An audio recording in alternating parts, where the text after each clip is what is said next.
मेरे तो चलिए चलते हैं सीडीपी के कुछ क्वेश्चंस प्रैक्टिस करते हैं।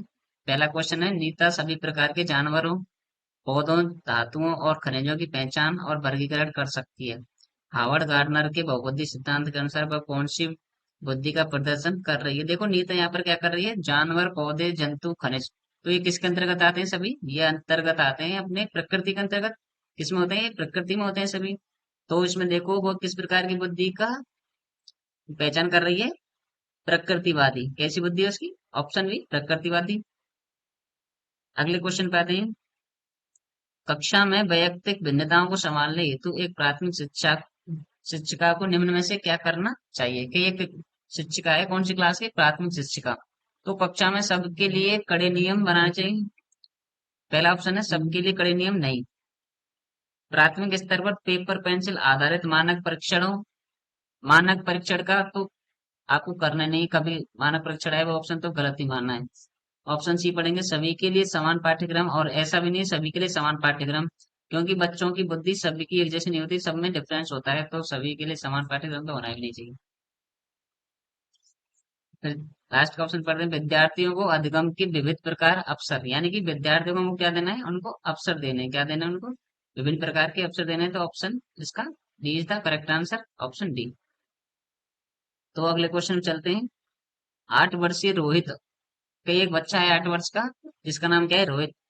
कि चोरी करना गलत है। रोहित को क्या कहते हैं? कि चोरी करना गलत है, क्योंकि चोरी करने के व्यवहार की वजह से दूसरे लोग उसे निष्कासित कर देंगे। दूसरे लोग क्या कर देंगे? उसे निष्कासित कर देंगे। तो लॉरेंस कोहलबर्ग के नैतिक विकास के जो सिद्धांत थे, उनके अनुसार वह किस चरण में है? देखो इसमें क्या है, चोरी करना गलत बात है। तो नैतिक विकास के जो सिद्धांत है वो क्या कहते हैं? कि good boy and good girl, अच्छा लड़का है ना अच्छी लड़की। तो ये देखो, अच्छा लड़का और अच्छी लड़की जहां आपको दिखाई दे वही ऑप्शन है इसका, ठीक है। अच्छा लड़की और अच्छा लड़के, ऑप्शन ए में दिख रहा है आपको।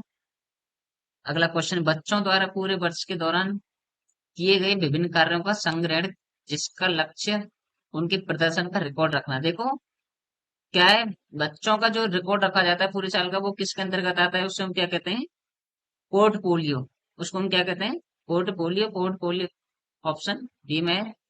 एक प्रगतिशील कक्षा, यानी कि जो प्रोग्रेसिव प्रोग्रेसिव स्कूल में दी गई शिक्षा बच्चों को क्या बनाती है? देखो जो बच्चे प्रोग्रेसिव स्कूल्स में पढ़ते हैं, जो शिक्षा है वो बच्चों को क्या बनाती है? खोजी, सक्रिय। खोजी और सक्रिय, इसमें देखो कहाँ है सक्रिय और खोजी? ऑप्शन ए में है सक्रिय एंड खोजी, क्योंकि बच्चे इसमें एक्टिव रहते हैं प्रोग्रेसिव कक्षा में। और अन्वेषक यानी खोजकर्ता भी वो खोज करने के लिए तत्पर रहते हैं।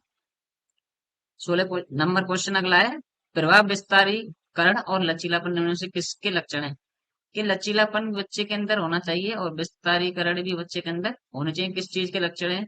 क्या ये आत्म केंद्रिता के हैं, या बाह्य केंद्रिता के हैं, या क्रिएटिविटी के हैं, या फिर कार्यता के, अटलता के हैं? देखो लचीलापन, प्रभाव, विस्तारीकरण, ये किसके अंतर्गत आते हैं? सभी क्रिएटिविटी, यानी कि सृजनात्मक, जो बच्चे क्रिएटिव होते हैं उनमें ये लक्षण पाए जाते हैं। नेक्स्ट क्वेश्चन, शारीरिक चुनौती अनुभव करने वाले विद्यार्थियों में समावेशन हेतु जरूरी है। कि बच्चों में हमें शरीर की जितनी बार भी विभिन्न चुनौती है उनका समावेशन किसके अंतर्गत करना चाहिए? मानकीकृत पाठ्यक्रम, या फिर आधारभूत अभिगम्यता, या फिर अधिकारियों के स्थिर दृष्टिकोण, या विशेष स्कूलों में स्थापन। तो इसमें देखो जो अपनी आधारभूत इच्छाएं, जो आधारभूत अभिगम्यता थी, ऑप्शन बी में। तो ऑप्शन बी इसका करेक्ट आंसर। क्वेश्चन अगला, पठन वैकल्य को निम्न में से किस वर्ग में सम्मिलित किया गया है? पठन वैकल्य को निम्न में से किस वर्ग में सम्मिलित किया गया है?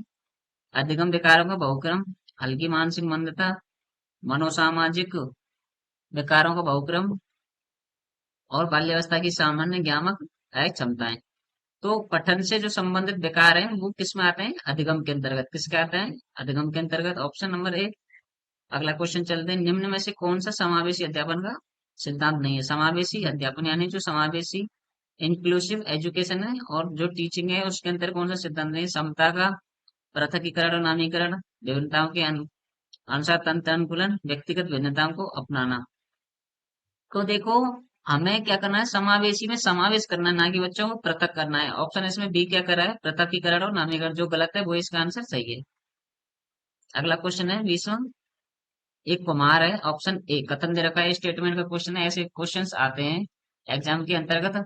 देखो, एक कथन ए में क्या कह रहा है, कुम्हार समुदाय से संबंधित बच्चे संख्या संरक्षण से पहले द्रव्यमान संरक्षण सीख लेते हैं। कि बच्चा क्या है, द्रव्यमान संरक्षण को सीख रहा है। तर्क आर, अधिगम और विकास एक सामाजिक पारस्परिक सांस्कृतिक परिप्रेक्ष्य में होता है। बिल्कुल सही है कि अधिगम और विकास दोनों परस्पर चलने वाली प्रक्रियाएं हैं। और जो कि सामाजिक सांस्कृतिक परिप्रेक्ष्य में होता है, ये भी सही है कि अधिगम के लिए भी सामाजिक यानी कल्चर होना चाहिए, और विकास के लिए भी एक कल्चर होना चाहिए। तो इसमें बच्चे द्रव्यमान यानी कि ए और आर दोनों सही हैं, और आर ए की सही व्याख्या करता है। तो आर ए की सही व्याख्या करता है, तो ऑप्शन ए में ही है, ए इज द करेक्ट आंसर। जब एक छात्र व्यवहार को अवलोकन द्वारा सीखते हैं तो इस प्रक्रिया का प्रथम चरण क्या कहलाता है। बच्चा क्या कर रहा है, व्यवहार कर रहा है, तो व्यवहार को कैसे सीख रहा है, अवलोकन यानी कि उसको प्रैक्टिकली करके देख रहा है, यानी कि करके सीखते हैं व्यवहार को। तो इस प्रक्रिया का प्रथम चरण क्या कहलाता है, प्रतिमान की क्रियाओं को याद करना, प्रतिमान पर ध्यान केंद्रित करना, अपने द्वारा अनुकरण किए गए व्यवहार का आकलन करना, प्रतिमानों की व्यवहार का दोहराना और अभ्यास करना। चलिए, इस क्वेश्चन को आप बताइए, क्वेश्चन नंबर 21 में को, और हमें कमेंट करके बताइए इसका आंसर क्या होगा। तो आज की जो क्लास थी वो हम यही ड्यू करते हैं, एंड अगले टॉपिक पर मिलते हैं। Thanks for watching, and like and share and subscribe करते रहिए, और हमारे चैनल